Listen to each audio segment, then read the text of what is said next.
Karena itu, marilah kita dengan penuh iman dan bakti, kita mengiringi Tuhan sambil mengenangkan peristiwa yang menyelamatkan itu. Dengan demikian kita memetik buah dari salib suci, yakni kebangkitan dan kehidupan. Marilah kita berdoa. Tuhan bersamamu. Inilah Injil Yesus Kristus menurut Markus.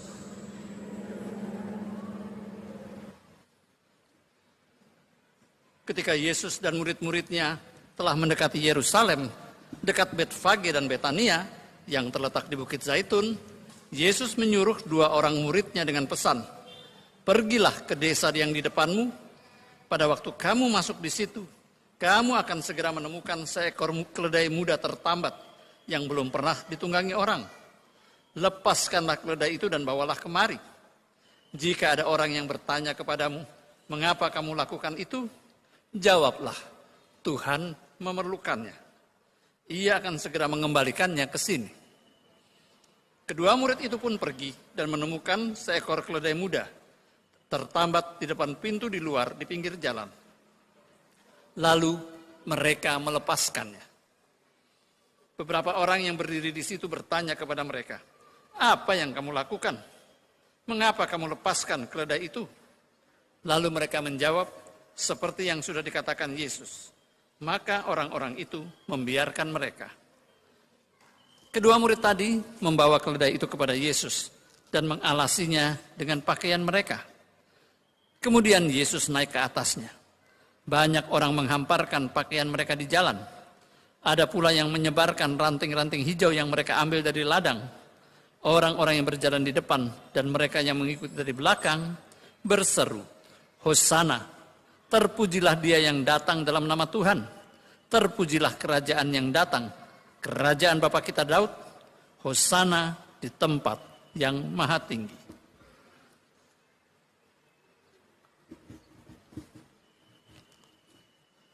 Demikianlah Injil Tuhan.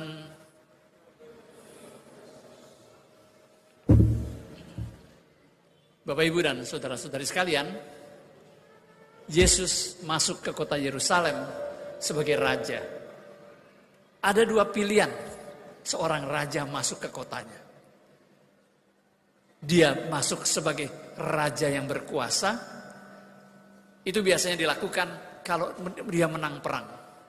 Dia naik kuda perangnya, kuda tunggangannya, itu kuda yang gagah. Dan lalu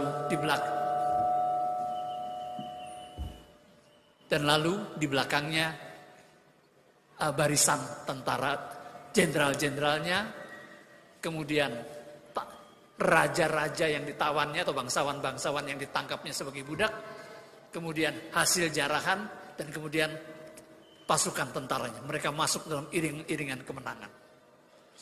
Itu kalau raja masuk sebagai raja pemenang, raja kemuliaan. Tapi Yesus tidak naik sebagai kuda. Jadi kalau ada romo-romo yang mencoba meniru Tuhan Yesus, dan karena di sini tidak ada keledai lalu mereka naik kuda, ya salah.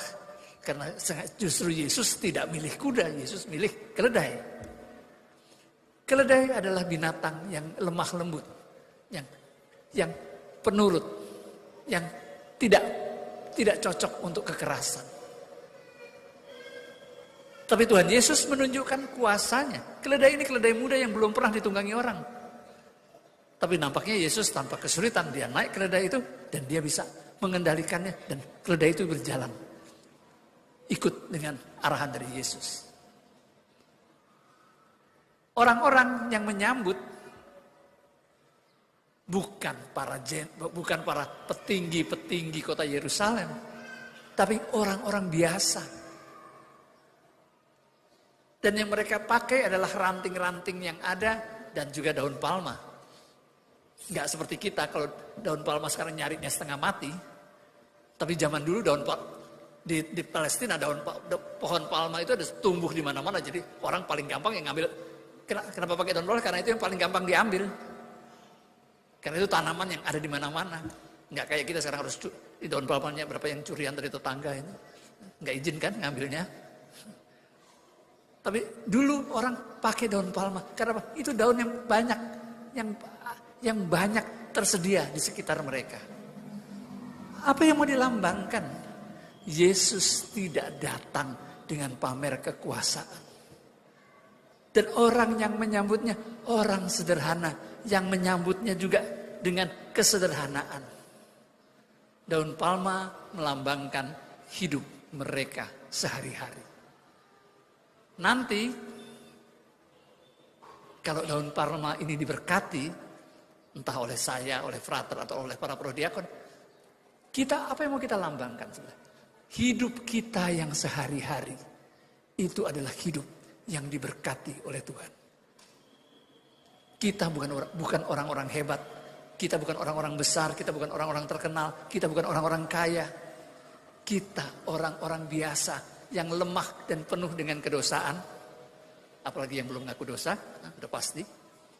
Tapi kita semua siapapun yang ingin bersatu dan percaya kepada Yesus, kita boleh membawa kehidupan kita sehari-hari. Segala kelemahan, dosa-dosa dan kesalahan kita persembahkan kepada Allah. Dan kita bersama-sama mau mengiringi Yesus dan memuliakan Allah dalam kesederhanaan dan keseharian kita.